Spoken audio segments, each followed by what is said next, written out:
بسم اللہ الرحمن الرحیم۔ اس ویڈیو میں ایک بہت بڑی ہستی کا ایک نرالا خواب بیان کروں گا انشاءاللہ۔ اس ہستی کا نام اور اس ہستی کا کام دنیا کے کونے کونے میں پھیلا ہوا ہے۔ وہ بڑی ہستی ہے دنیا کی مشہور کتاب فضائل اعمال لکھنے والے حضرت شیخ الحدیث مولانا زکریا صاحب رحمۃ اللہ علیہ کی۔ اللہ تعالیٰ نے ان کو وہ مقبولیت عطا فرمائی تھی کہ بہت کم لوگوں کو ایسی مقبولیت ملتی ہے۔ کئی میدانوں میں آپ نے نمایاں کام کیے ہیں۔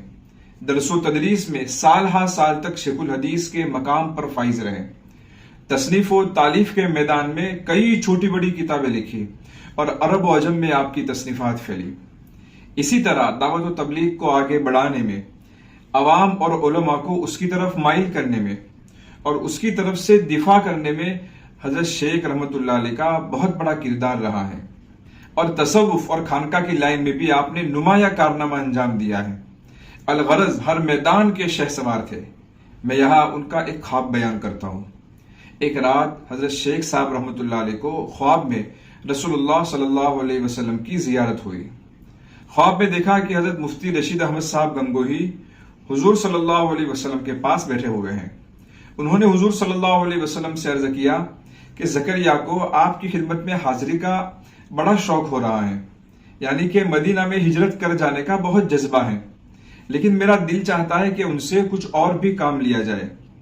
مفتی رشید احمد صاحب کی یہ بات سن کر حضور اقدس صلی اللہ علیہ وسلم نے فرمایا کہ ہاں، ان کو یہاں آنے کا شوق تو بہت ہے، مگر میرا بھی دل یہ چاہتا ہے کہ ان سے کچھ اور کام لیا جائے۔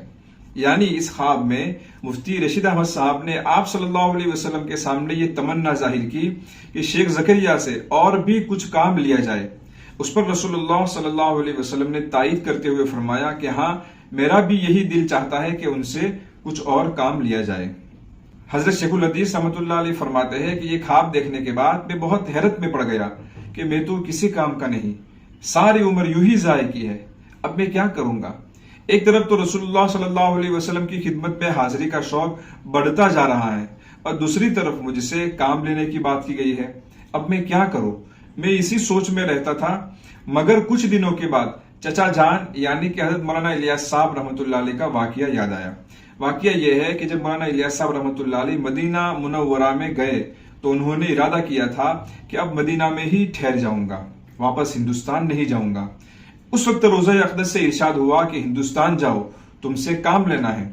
مولانا الیاس صاحب رحمۃ اللہ علیہ اس پر بہت دنوں تک پریشان رہے کہ مجھے بولنا نہیں آتا، مجھے لکھنا نہیں آتا، میں کمزور ہوں، میں کیا کام کروں گا؟ انہی پریشانی کے دنوں میں ایک مرتبہ سید احمد مدنی رحمۃ اللہ علیہ نے آپ کو دیکھا اور پریشانی کی وجہ جاننے کے بعد فرمایا کہ اس میں پریشانی کی کیا بات ہے؟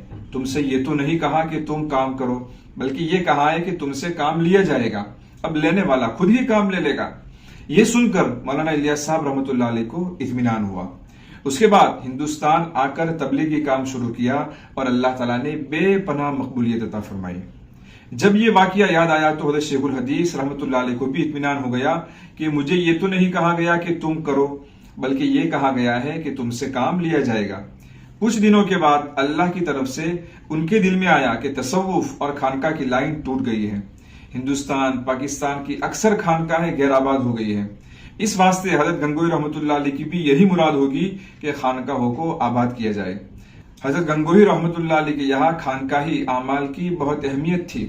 جب آنکھوں سے معذور ہو گئے تھے تو درس و تدریس کا کام چھوڑ دیا تھا اور اس کی جگہ خانقاہی اعمال نے لے لی تھی۔